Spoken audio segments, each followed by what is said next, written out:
संसदेच्या पावसाळी अधिवेशनादरम्यान आज संसद भवनाच्या मकरद्वाराबाहेर एनडीए आणि इंडिया आघाडीच्या खासदारांनी परस्पर विरोधी जोरदार निदर्शनं केली।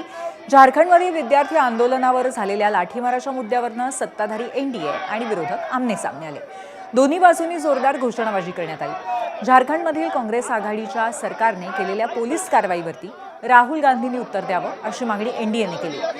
विरोधक संसदेतील चर्चेपासून पळ काढत असल्याचा आरोपही एनडीएने केलाय। तर विरोधकांनी विविध मुद्द्यांवरती आणि विद्यार्थ्यांच्या मागण्यांवरती केंद्र सरकारला धरणं आणि निदर्शनाच्या माध्यमातून घेरण्याचा प्रयत्न केला। दोन्ही बाजूंमधील खासदार आमने-सामने आल्यामुळे संसदेच्या आवारामध्ये तणाव निर्माण झाला होता। सुरक्षा कर्मचाऱ्यांना मानवी साखळी करून दोन्ही गटांना वेगळं ठेवावं लागलं।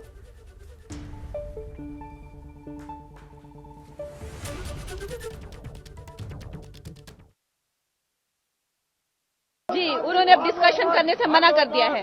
पहले उन्होंने कहा कि कॉकरोच प्रोटेस्ट पे उनको डिस्कशन चाहिए, लेकिन जब उनको इस चीज के लिए उनका स्वागत किया गया तो उसके लिए उन्होंने मना कर दिया।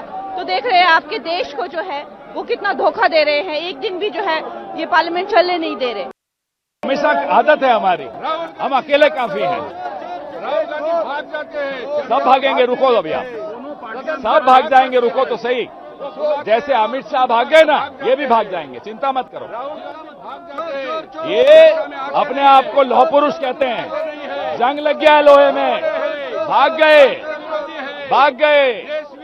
ये आरएसएस के पिट्ठू हमेशा ऐसे ही रहेंगे।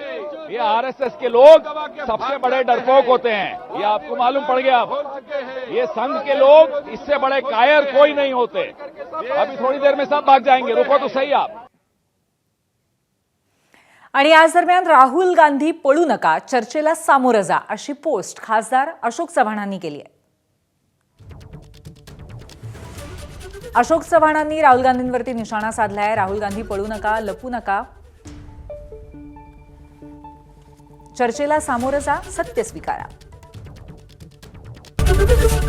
एबीपी माझा, उघडा डोळे बघा नीट।